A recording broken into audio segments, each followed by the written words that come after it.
मला आनंद आहे की शेवटी सरकारने सर्वेक्षण करण्याचं ठरवलेलं आहे. कारण का आरक्षण मिळवायचं असेल तर तुम्ही मागासवर्गीय आयोगाच्या राज्य मागासवर्गीय आयोगाच्या माध्यमातून तुम्ही सामाजिक मागास हे सिद्ध होणं गरजेचं आहे, तरच आरक्षण हे मिळू शकते. ही मागणी ज्यावेळी आपलं आरक्षण उडलं त्या दिवशीपासून माझी मागणी होती की तुम्ही एवढे वर्ष का घालवा लागलेलं आहे, एवढं प्रलंबित का करायला लागलं हा विषय. आता शेवटी आज सरकारला वाटलं ते आपण कौतुक करूया की सरकारने सर्वेक्षण करण्याचं सगळ्यांना म्हणजे आदेश दिलेले आहेत. पण माझी मनात परत ती भीती आहे की सर्वेक्षण असं करावं जेणेकरून हा समाज सामाजिक मागास हे सिद्ध होण्याच्या दृष्टिकोनातून ज्यावेळी तुम्ही करत असताना एका आठवड्यात किंवा एका 10 दिवसात हे जर होत असेल आणि त्याच्या जुन्या त्रुटी परत राहत असतील तर परत तोच विषय पुढं आपल्याकडे येऊ शकतात की हा समाज मागास नाही आहे आणि तुम्ही यांना मागास सिद्ध कसं करताय. म्हणून ज्या त्रुटी आहेत त्याचा पूर्ण अभ्यास होणं गरजेचं आहे. त्याच्यावर पूर्ण युद्धपातळीवर यंत्रणा लावणं गरजेचं आहे. बाकीचे ज्या सिस्टम्स आहेत तुम्ही जास्तीत जास्त लावा आणि 7 दिवस असं म्हणण्यापेक्षा किंवा 10 दिवस असं म्हणण्यापेक्षा जेवढा वेळ तुम्ही ह्या मागासवर्गीय आयोगाला देऊ शकता तेवढा द्या, पण फुल प्रूफ तुम्ही त्याचं संरक्षण होणं गरजेचं आहे जेणेकरून त्या समाजावर सुद्धा कुठं अन्याय होता कामा नये. कारण का सर्वोच्च न्यायालय विचारणार आहे पूर्वी काय केलं संरक्षण, तुम्ही आत्ताच्या संरक्षणमध्ये काय फरक आहे, हे निश्चित प्रश्न पुढे येणार आहे. म्हणून त्याची तयारी सरकारने ठेवावी असं माझी सरकारला सूचना आहे.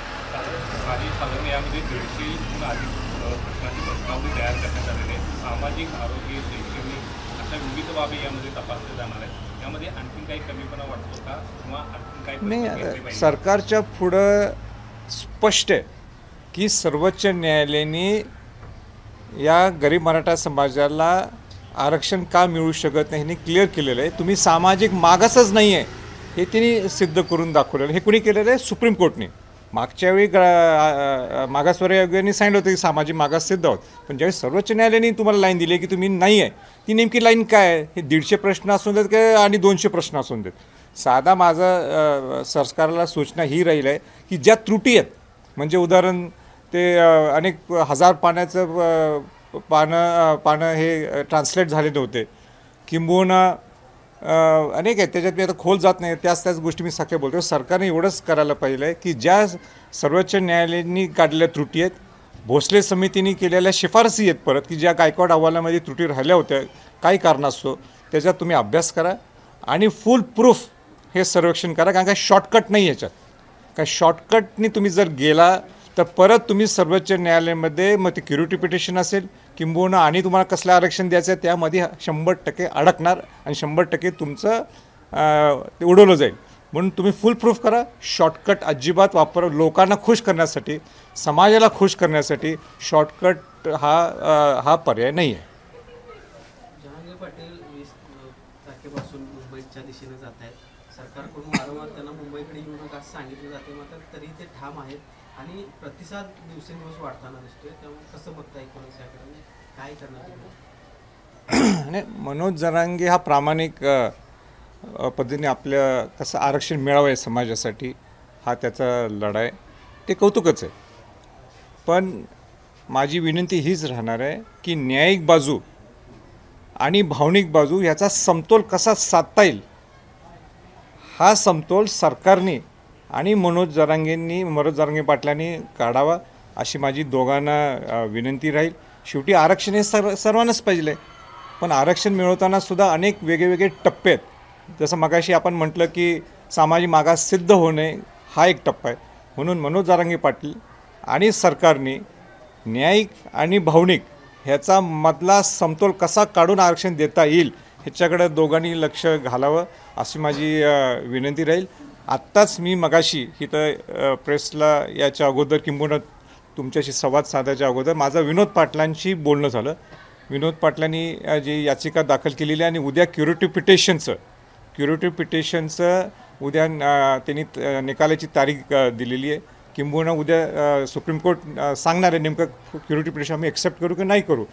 पण विनोद पाटलांच्या बोलण्यावरनं आणि मी त्यांचं जे सगळं संभाषण ऐकल्यानंतर मलासुद्धा पूर्ण विश्वास वाटतो आहे की उद्या हिअरिंगसाठी हे ते निश्चित घेतील आणि समाजाला आरक्षण देण्यासाठी एक सर्वोच्च न्यायालय हे सकारात्मक असण्याची शक्यता आहे. राजे, दोन प्रवाह या आरक्षणाच्या बाबतीत आढळून येतात. एक तर कुणबीमधून आरक्षण द्या ओबीसीच्या आतलं, आणि दुसरं काही मराठा आहेत ते आम्हाला कुणबीमधून नको, मराठा म्हणूनच आरक्षण द्या असं म्हणतायत. मग हा सगळा याच्यावरती संभ्रम निर्माण झाला आहे. तोडगा याच्यावरती कसा? नाही, अनेक वेगवेगळे प्रवाह आहेत. कारण का कोकणात तुम्ही गेलात तर त्यांना मराठामधून पाहिलं, पश्चिम महाराष्ट्रातनं गेलं तर अनेक लोकांना म्हणतात की आम्हाला कुणबी प्रमाणपत्र मिळालं तर उत्तम, नाही मिळालं तर आम्हाला एक मराठामधूनच द्या. मराठवाड्यातली मत वेगळे, परत खानदेशमध्ये वेगळं मत आहे. पण माझं असं म्हणणं आहे, शेवटी आरक्षण हे महत्त्वाचं आहे. तर गरीब मराठ्यातल्या लोकांना जर आरक्षण मिळत असेल कुणबी म्हणून, तर कुणबी प्रमाणपत्र देऊन करा, जर त्यांच्याकडे पूर्वीचे रेकॉर्ड जर सापडत असतील. किंबहुना अनेक लोकांना मिळणारसुद्धा नाही आहे कुणबी प्रमाणपत्र, म्हणून तुम्हाला एक वेगळं मराठा आरक्षणसुद्धा एक पॅरलली हे तुम्हाला करावंच लागेल आहे. कारण का सगळेच काही खुश होऊ शकत नाहीत कुणबी प्रमाणपत्राच्या माध्यमातून. कारण का तुमच्या कुठेतरी रेकॉर्ड पाहिलं, ऑफिशियली कुठेतरी नोंद पाहिलं आहे, आणि नोंद असल्याशिवाय तुम्हाला ते कुणबी प्रमाणपत्र मिळू शकणार नाही. पण बाकीच्यांना ज्यांना कुणबी प्रमाणपत्र मिळणार नाही, ज्यांच्याकडे कुठलाच रेकॉर्ड नाही, कुठलेच दाखले नाहीत, त्यांना तुम्हाला मराठा एक वेगळा प्रवर्ग करून आरक्षण द्यावं लागेल. मग त्याचेसुद्धा वेगवेगळे टप्पे आहेत. ते 50% आत आहेत, 50% वर आहेत. 50% वर जर जायचं असेल त्याला अनेक अडथळे आहेत. ते अडथळे मी नेहमी मी बोलत आलेलो आहे. परवा मी दिल्लीतसुद्धा ती मीटिंग त्या संदर्भात घेतली होती. 50% आत द्यायचं असेल त्याला वेगवेगळे अडथळे आहेत. त्याच्यासाठी एक वेगळी समिती म्हणा, एक वेगळं, सगळ्यांना या सगळे विषय माहीत आहेत. म्हणजे मला तेच बोलावून त्यातला वेळ घालवण्यात काही पॉईंट नाही. पण ओबीसीमधून द्यायला छगन भुजबळांनी विरोध केला, त्यांचा विरोध प्रखरपणे जाणवतो. नाही, त्यांना तुम्ही जरा बाजूलाच ठेवा. माझा उलटा असं मत आहे की ओबीसी आणि मराठा हा वाद होऊ नये. ह्याच्यासाठी आपल्याला एक सोपा मार्ग जो असेल, जी आता चालू आहे ते चालू राहून दे, पण इन फ्युचर भविष्यात तुम्हाला जर ह्यातला मार्ग कायम स्वरूपी जर काढायचा असेल तर तुम्हाला खऱ्या अर्थाने बिहारसारखं जातनिहाय तुम्हाला सगळी करावं लागेल, संरक्षण करावं लागेल आहे. म्हणजे एकदाच तुम्ही ठरवावं की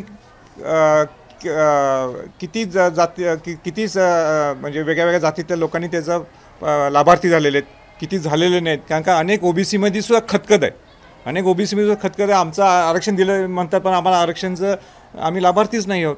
म्हणून ह्याच्यासाठी परत एकदा बिहारच्या सिस्टमप्रमाणे पूर्ण समाजाचं हे संरक्षण व्हायला पाहिजे, SC आणि ST सोडून.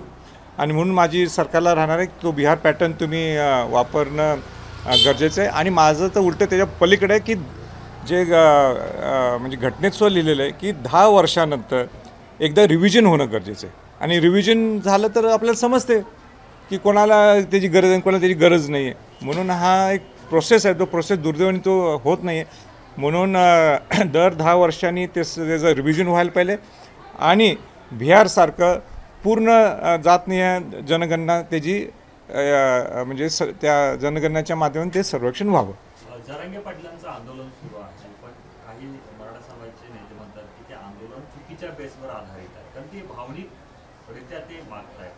दुसरीकडं तुम्ही तांत्रिक मुद्दे म्हणतायत, अनेक जण तांत्रिक मुद्दे म्हणतात. तुम्ही यातून मध्यमार्ग कसा काढायचा? कारण सरकारला तरी अडचण झालेली आहे की मुंबईच्या दिशेनं जरांगे येत आहेत, लोक सोबत आहेत, लाखो लोक मुंबईत येण्याची शक्यता आहे. अशामध्ये मध्यमार्ग काढताना सरकारची चांगली कसरत होईल असं वाटतं. काय सल्ला द्याल? सरकारचं पहिलंच चुकलं. मी परवा सगळ्या चॅनल्सला मी इंटरव्ह्यू दिला होता. मी सरकारला सांगितलं होतं, तुम्ही वाट का बघताय त्यांनी मुंबईत यावं? तुम्ही अगोदरच तुम्ही डिक्लेअर करायला पाहिलं होतं तुम्हाला आरक्षण कसं द्यायचं. जे तुम्ही आरक्षण म्हणते आम्हाला कोणाला धक्का न लावता आरक्षण द्यायचं, याचा अर्थच काय? तुम्हाला 50%च्या वर द्यायचं.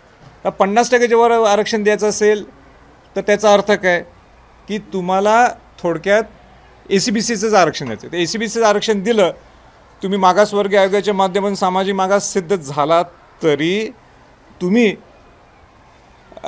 वरती सर्वोच्च न्यायालयामध्ये टिकणार काय? सर्वोच्च न्यायालय म्हणणारच की तुम्ही इंदिरा सानेची केस 1992ची जर पाहिली, जे इंदिरा सानेने कोट केलं होतं की तुम्ही की तुम्ही 50%च्या वर जायचं असेल तर तुम्हाला अपवादात्मक परिस्थिती किंवा असाधारण परिस्थिती ही निर्माण व्हायला पाहिजे. असाधारण परिस्थिती म्हणजे काय? सोप्या भाषेत म्हणजे ते फार फ्लंग अँड रिमोट अशी परिस्थिती पाहिजे. आता फार फ्लंग अँड रिमोट म्हणजे काय, दूरवर आणि दुर्गम, आणि सोप्या भाषेत म्हणजे काय, जिथं रस्ता नाही, जिथं पाणी नाही, जिथं लाईट नाही, अशा लोकांना तुम्ही म्हणजे त्याला अपवादात्मक परिस्थिती म्हणतात. ती तर परिस्थिती तर देशातच राहिली नाही. सगळे आमदार, खासदार, मंत्री, पंतप्रधान म्हणतात काय की आपल्याला सगळीकडे रस्ते आहेत, सगळीकडे पाणी आहे. मग हे परिस्थिती ही 1992ची आहे, त्याची स्टेटस आज का तुम्ही ठेवू शकता?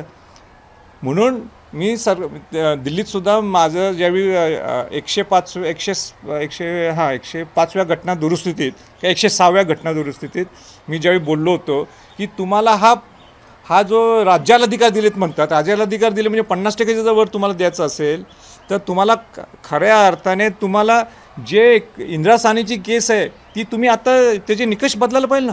पण हा काय संविधानिक शब्द नाही आहे, हा एक गाईडलाईन दिलेली शब्द आहे सर्वोच्च न्यायालयाने. तुम्ही पार्लमेंटमध्ये किंवा कॅबिनेटमध्ये हे शब्द एक त्याचे निकष बदला की असाधारण परिस्थिती म्हणजे काय, अपवादात्मक परिस्थिती म्हणजे काय, हे बदलात ना तुम्ही. हे सोपं आहे. हे तुम्ही आज ही पंतप्रधान ह्याच्यात इंटरव्ह्यू करून पंतप्रधान ह्याच्यात जर लक्ष घातलं हा विषय संपतो. मग त्या राज्याला अधिकार दिले 106व्या घटनेच्या आधारे त्याला काहीतरी अर्थ आहे.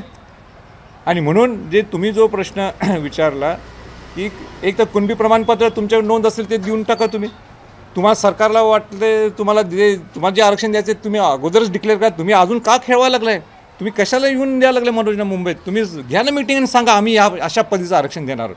क्युरिटी पिटिशनचा विषय ते विनोद पाटलांनी आता विनोद पाटलांनी आपलं कोर्टात जो विषय त्यांनी मांडलेले तर याचिका दाखल केली त्याचं उद्या निर्णय. विनोदची माझं आत्ताच झालं. विनोद पाटलांनी सुद्धा सांगितलं की कशा पद्धतीने आपल्याला ते मिळू शकते आणि आम्हाला पूर्ण विश्वास आहे की सुप्रीम कोर्ट समाजाची बाजू लक्षात घेईल. मुख्यमंत्री तर म्हणतायत की छत्रपतींची शपथ घेऊन सांगतो म्हणतायत ते मी आरक्षण देणार. या सगळ्या अडचणी तेच ना बाबा.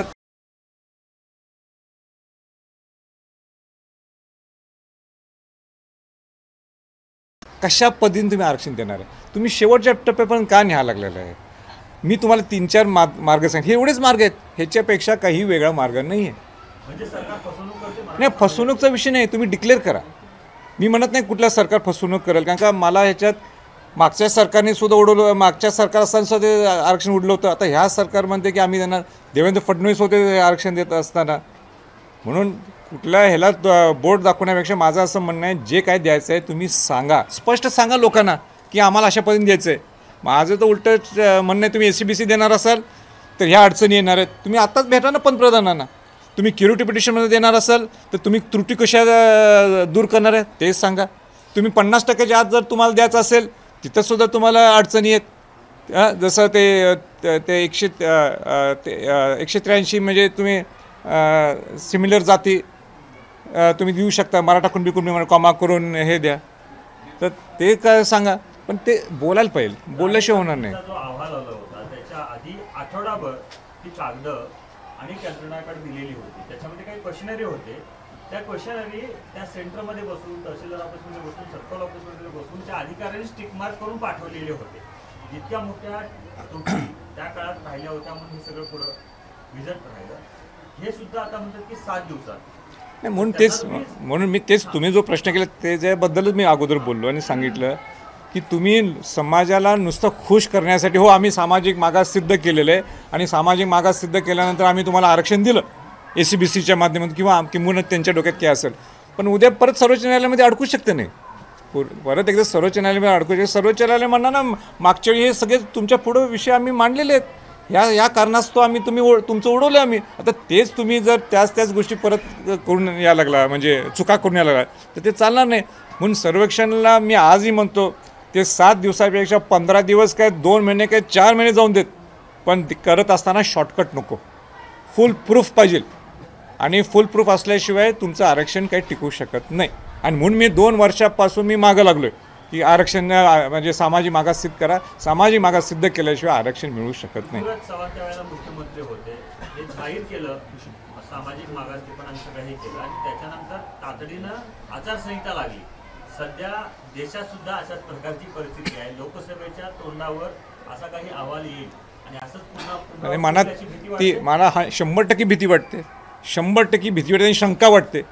कारण का 2013ला आम्ही सगळे माझ्या नेतृत्वाखाली त्यावेळी सगळे समाजातले लोक संघटनातले सगळे लोक एकत्र आले होते. त्यावेळी पृथ्वीराज बाबा मुख्यमंत्री होते, त्यावेळी आरक्षण दिलं, ते टिकलं नाही. त्याच्यानंतर देवेंद्र फडणवीस 16 का 17ला मुख्यमंत्री असताना त्यावेळी सुद्धा त्यांनी आरक्षण दिलं, ते सुद्धा समोर इलेक्शन समोर होतं म्हणून ते सुद्धा नंतर टिकलं नाही. आत्तासुद्धा तेच परिस्थिती निर्माण झालेली आहे. तर ही मनात शंका आणि भीतीसुद्धा आहे माझ्यासारख्या जो या चळवळीमध्ये जो काम करतो तो. तर असं होऊ नये म्हणून इलेक्शन नुसतं समोर आहे म्हणून काही ती निर्णय घेण्यापेक्षा तुम्ही फुल प्रूफ, परत एकदा सांगतो, आज माझं 4थ्यांदा मी हा शब्द वापरायला लागलो आहे, सर्वेक्षण करायचं असेल तर 7 दिवसात होईल काय नाही माझ्या पुढं हा प्रश्नचिन्ह आहेत. आणि जर होत असेल सुद्धा वेल अँड गुड, चांगली गोष्ट आहे, पण फुल प्रूफ तुम्ही संरक्षण करा, नाहीतर परत त्या समाजाला फसवण्यासारखं होईल. पूर्वी 48 लोकांनी आत्महत्या केल्या, आता या एक 3-4 महिन्यात 25 लोकांनी आत्महत्या केलेल्या आहेत आणि पुढं आत्महत्या होते. हे काय कोणाला परवडणार आहे का? आणि ही आपली संस्कृती आहे का? म्हणून हे फुल प्रूफ संरक्षण करावं अशी माझी सरकारला सूचना आहे. 2 महिने काय 4 महिने घ्या, पण नुसतं समाजाला खुश करण्यासाठी सामाजिक मागास सिद्ध करणे हा काय पर्याय नाही. राजे गोविंदगिरी महाराज जे राम जन्मभूमी न्यासाचे कोषाध्यक्ष आहेत, त्यांनी काल एक दावा केला की छत्रपती शिवाजी महाराज श्रीशैलमच्या शिवमंदिरामध्ये गेले होते, तिथं ते 2-3 दिवस त्यांनी उपवास केला आणि त्यानंतर त्यांनी संन्यास घ्यायचं, शिवाजी महाराजांनी संन्यास घ्यायचं ठरवलेलं होतं. असा एक मोठा दावा त्यांनी केला. नाही, मला माहीत नाही आहे ते काय बोलले, पण आणि इतिहासावर पटकून असं काही बोलणं मी उचित समजत नाही. पण बखरमध्ये अशा काही नोंदी आहेत असं मी कानावर आहे, पण मी काय स्पष्टपणे मला सांगणं ऑफ हँड का मी अजून त्याच्यावरती ते काय बोलले ते मला पूर्ण कल्पना नाही असं मला वाटतं. म्हणजे त्याच्यावर कमेंट कधी करावं. त्याला धरूनच एक प्रश्न आहे की ज्यावेळी महाराजांचं नाव घेतलं त्यावेळी समर्थ रामदास हे महाराजांचे गुरु असा उल्लेख आणि त्यांनी केला. नाही, समर्थ रामदास हे शिवाजी महाराजांचे गुरु नाहीत म्हणजे नाही आहेत. हां, ते एक मोठे संत असतील पण ते गुरु नाही आहेत. म्हणजे शिवाजी महाराजांचे गुरु एकच आहेत, त्या म्हणजे जिजाऊ आहेत. ही माझी स्पष्ट लाईन आहे. राजे, तुमचा कार्यकर्त्यांचा मेळावा झाला लोकसभा संदर्भात, तर आग्रह आहे लोकांचा, कार्यकर्त्यांचा, आहे वेळ आहे, अजून वेळ आहे, वेळ आहे ना. हां, वेट अँड वॉच आहे, लवकरच समजेल. लोकसभेच्या रिंगणात तुम्ही स्वतः परवा मी जे काय बोललोय परत तेच काय बोलायचं होतं. हां, काय ठरले कोणाकोणाशी तुमचा संवाद झाला, काही लोकांनी संपर्क पण केला असणार, 200% चर्चा पण झाली असणार आहे. थोडंसं आम्हाला महाविकास आघाडीमधले काँग्रेसची लोक माझ्या चर्चेत आहेत. असा एक स्वराज्य म्हणजे माझ्याशी म्हणजे स्वराज्याशी चर्चेत आहेत. हां, स्वराज्य पक्षापेक्षा महाविकास आघाडीमध्ये एका पक्षात प्रवेश करून निवडणूक लढवावी असा काही चर्चा आहे. अशी चर्चा आहे. मी सुद्धा तुमच्याकडनंच पहिल्यांदा ऐकलं आणि पेपरमध्ये मी पहिल्यांदा मला ते म्हणजे दिसलं की असं आहे. पण सध्या वेट अँड वॉच आहे आणि सध्या आमचं स्वराज्य जोरात चालू आहे. किती दिवस वेट अँड वॉच? हां, आता तुम्हाला माहीत केव्हा आचारसंहिता केव्हा लागणार तुम्हीच सांगा त्या हिशोबाने. हां, नाही, माझं प्रेम कोल्हापूरवर आहे ना पहिलं. हां, आता कोल्हापूरची प्रेस आहे, मग मी नाशिक बोलावं काय तर. हां, मग तुम्ही आणि काही ते उलटं सुलटं कोट कराल काय ते. हां, राजे, त्याच गोविंदगिरी महाराजांनी शिवाजी महाराजांची तुलना नरेंद्र मोदी यांच्याशी केली, अशी तुलना करणे नाही, मी सांगतो मी हे ऐकलं नाही काय बोललेत गोविंदगिरी स्वामी काय बोललेत मला माहीत नाही आहे. पण तुमचा असा आधार धरून तुम्ही असं म्हणताय म्हणून शिवाजी महाराजांची तुलना कोणीच करू शकत नाही. त्यांचा आदर्श घेऊन आपण चालायचं, त्यांचा विचार घेऊन आपण चालायचं म्हणून. आणि ते काय बोललेत मला माहीत नाही, पण एक साधी लाईन जर माझ्याकडनं तुम्हाला पाहिलं असेल तर शिवाजी महाराज हे सर्वांचे आदर्श आहेत आणि जगात आज कुठलाही व्यक्ती आजही जन्माला आलेला नाही आहे जो शिवाजी महाराजांची तुलना होऊ शकते. त्यांचा आदर्श त्यांचा विचार घेऊन आपल्याला जायचं आहे. एबीपी माझा, उघडा डोळे बघा नीट.